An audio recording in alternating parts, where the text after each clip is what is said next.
Elle était trop rapide, trop dangereuse, et pourtant ils l'ont vendue.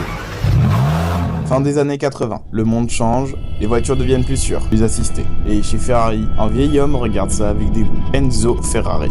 Il sait qu'il ne lui reste plus beaucoup de temps, alors il va prendre une décision. Avant de partir, il va laisser une trace, une dernière voiture. Mais pas une voiture de salon, pas une voiture de compromis. Il veut créer un monstre. Brutal, dangereux, sans filtre. Résultat, la Ferrari F40. V8 biturbo, 478 chevaux, 1100 kg, 0 électronique, 0 airbag, pas d'ABS, pas d'écran, pas même de moquette. Tout est en carbone, en métal et en bruit. Tu sens la route, tu sens la peur. Et si tu fais une erreur, elle ne se corrige pas, elle t'enterre. Mais ça, c'est ce que les gens veulent. À la base, Ferrari ne devait en produire que 400. Mais les commandes explosent, ils en construisent plus de 1300. Des pilotes, des milliardaires et même des gens qui n'ont jamais eu le droit de la conduire. Parce qu'elle est trop dangereuse pour certains pays. Et pourtant, elle devient un symbole. Aujourd'hui encore, chaque bruit de porte, chaque démarrage fait trembler les murs. On dit qu'elle est incontrôlable, qu'elle est maudite. Et c'est peut-être vrai. Parce que ce que peu de gens savent, c'est que cette voiture, c'est la dernière que Enzo Ferrari ait supervisée de son vivant. Après elle, il n'y aura plus jamais rien de pareil. La F40, c'est une lettre d'adieu, écrite en feu, signée en rouge.